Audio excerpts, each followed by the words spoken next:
how to set iCloud photos to optimize iPhone storage or download and keep originals on iPhone. Now from the home screen, tap on Settings. Then in Settings, we go down and tap on your Apple account name.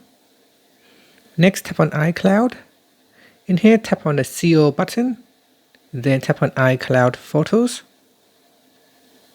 After that, scroll down and choose Optimize iPhone Storage or Download and Keep Originals.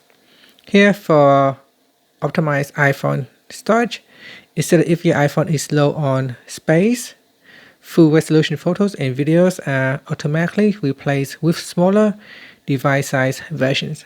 The full resolution version can be downloaded from iCloud anytime.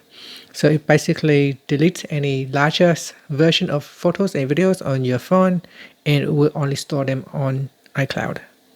If you want, you can choose to download and keep the originals on your device. So this iPhone is currently storing original photos and videos. So once the iPhone automatically remove any photos and videos from your device, if you choose so to download them, you can select download and keep originals. Alright, after that, swipe up to go back to the home screen. Thank you for watching this video. If you find it helpful, please like and subscribe to my channel for more videos.